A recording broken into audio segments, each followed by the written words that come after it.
नमस्कार, भव्य भारत न्यूज़ में आप लोगों का स्वागत है। जैसा कि आप लोग जानते हैं कि इस वर्ष के शारदीय नवरात्रे 7 अक्टूबर 2021 से शुरू होने वाले हैं। इन नवरात्रों में माँ की अद्भुत कृपा प्राप्त करने के लिए अनेक प्रकार के साधक, गृहस्थ और सन्यासी लोग अनेक प्रकार की साधनाएं करते हैं, पूजा करते हैं और माँ की कृपा प्राप्त करते हैं।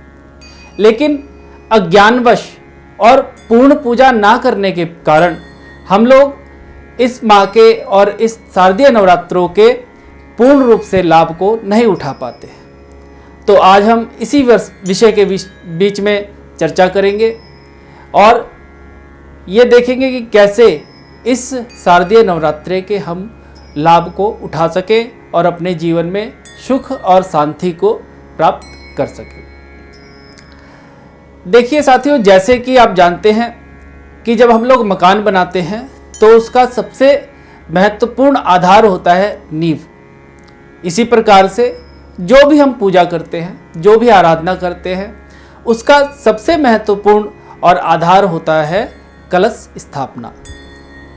आजकल मैं बहुत जगह देखता हूँ कि कलश स्थापना को कोई भी महत्व नहीं दिया जा रहा है। कलश स्थापना को एक छोटी सी पूजा में बदल करके और पूजा को शुरू किया जाता है। जिस प्रकार से नींव यदि कमज़ोर हो तो बिल्डिंग आप कितनी भी ऊंची बना लीजिए, कितनी भी भव्य बना लीजिए, वो धराशायी होती ही होती है। उसी प्रकार से यदि आपने कलश स्थापना सही से नहीं की, सही प्रकार से नहीं की, सही विधि विधान से नहीं की, तो आपका किया हुआ जाप, पूजा, आराधना, साधना अवश्य ही निष्फल होता है और पूर्ण लाभ हमें प्राप्त नहीं हो पाता। कलश स्थापना का जो शुभ समय है वो इस बार सूर्य उदय से ही शुरू हो रहा है, लेकिन 6:15 बजे प्रातःकाल से लेकर के प्रातःकाल 7:44 तक यदि आप कलश स्थापना करते हैं तो वो विशेष रूप से शुभ फलदायी होगी। आप माता की मूर्ति या फोटो को जिस स्थान पर स्थापित करते हैं उसके ठीक सामने कलश की स्थापना होती है और कलश के साथ ही हम लोग पूजन सामग्री और घंटी, शंख इत्यादि को रखते हैं। तो आज मैं इसी विषय पे आपके साथ ये चर्चा कर रहा हूँ कि आप कलश के दाएं या बाएं हाथ में क्या क्या सामान रखें और पूर्ण पूजा का लाभ आप उठाएं। देखिए, कलश स्थापना करने में हम लोग जो गलतियाँ करते हैं उसको पहले सुधारिए। पहले तो आप मिट्टी का कलश लीजिए, पीतल का लीजिए या सोने या चांदी का लीजिए। इन कलश के अंदर हम लोग सिर्फ पानी डाल देते हैं और एक सिक्का डाल देते हैं। उसके बाद इसकी जो सामग्री है उन और सामग्रियों को हम लोग नहीं डालते हैं। तो सबसे पहले आप लोग कलश के अंदर जो मैं सामग्री बोल रहा हूँ उन सबको डालिए और मंत्रोच्चार के साथ वरुण देव का आवाहन कीजिए और अन्य देवी देवताओं का भी आवाहन कीजिए, क्योंकि कलश के अंदर सभी देवी देवताओं का आवाहन किया जाता है। सबसे पहले गंगा जल की व्यवस्था कीजिए, सर्व औषधि की व्यवस्था कीजिए, सप्तमित्रिका कहते हैं 7 जगह की मिट्टियाँ। इसके बाद पंचपल्लव, आम, पाकड़, पीपल, बड़ और गूलर, इन 5 पेड़ों के पत्तों को पंचपल्लव कहते हैं।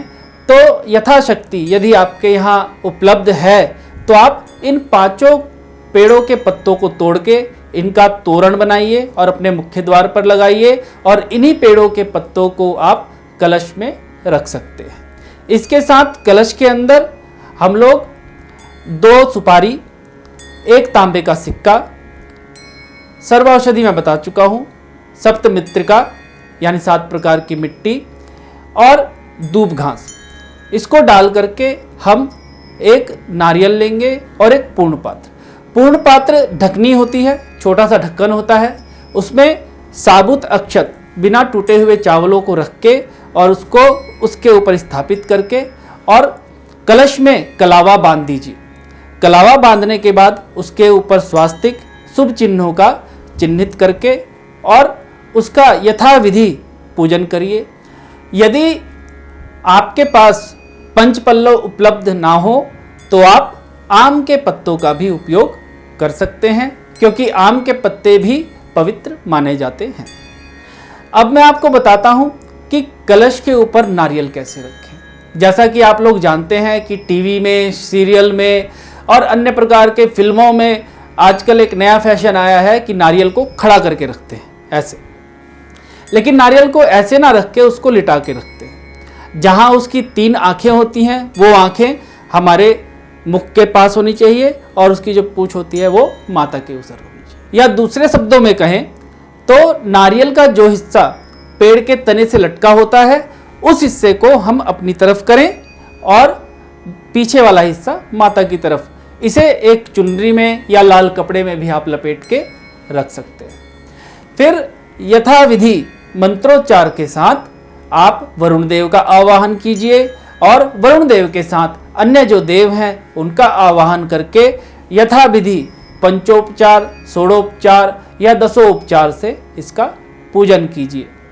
यदि किसी को मंत्रोच्चार नहीं आता है तो वो क्या करें, तो वो कलश में वरुण देव का ध्यान करके, जल देव का ध्यान करके और ब्रह्मा विष्णु महेश का ध्यान करके सारे जितनी भी सामग्री है, जैसे कि अक्षत हो गया, पुष्प हो गया, एक जनेऊ हो गया, सिक्का हो गया, धूप दीप हो गया, ये जो है भगवान को उस कलश को दिखा करके और वहाँ पर थोड़ी सी मिठाई और थोड़ा सा फल रख के उसका पूजन कर सकते हैं। और उसको हाथ जोड़ के और माँ से प्रार्थना करके कि हे माता, हमने ये कलश स्थापना किया है, आप हमारे घर में विराजमान हों, ऐसा बोल करके भी आप कलश स्थापना कर सकते हैं। अब मैं बताने जा रहा हूँ कलश स्थापना के बाद हम लोग कौन सा सामान किस दिशा में रखें। जैसे आपका कलश ये सामने है तो ये आपका लेफ्ट हैंड है। लेफ्ट हैंड में हमेशा तेल का दिया और उसके साथ ही आचमनी, जल से भरा हुआ कोई बर्तन, उसके बाद जो है वहाँ पर घंटी, ये 3 चीज़ें यहाँ पे रखिए और 3 चीज़ें यहाँ रखिए और धूप जो जलाना है वो भी इसी स्थान पर जलाना है।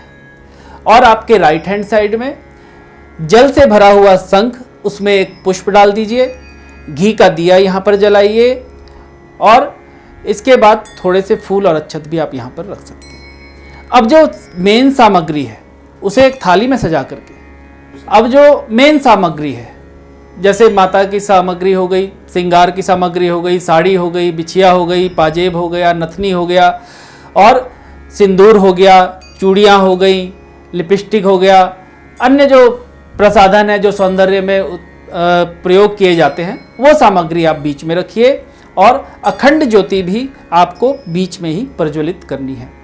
जो लोग अखंड ज्योति का प्रज्वलित नहीं कर सकते हैं वो लोग 2 दिए ही जलाएं, अपने राइट हैंड में घी का और लेफ्ट हैंड में सरसों तेल का, ये 2 दिए ही जला सकते हैं। और जो अखंड ज्योति रखना चाहते हैं उन लोगों को अखंड ज्योत बीच में प्रज्वलित करनी है।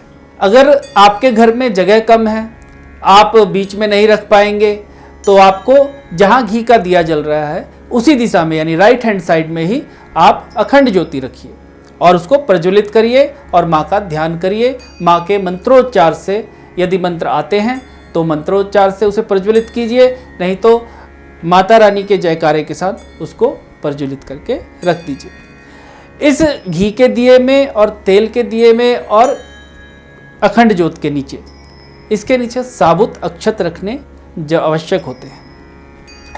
इसके साथ साथ मैं बताता हूँ कि ये जो पूजा हम लोग करते हैं, इन पूजा के साथ ही उनके परिवार की भी पूजा होती है। माता का परिवार जो है बहुत विशाल होता है, तो ये 9 दिन जो है ये हमारे तपश्चर्या के हैं, ये साधना के हैं और ये माँ के दिन हैं।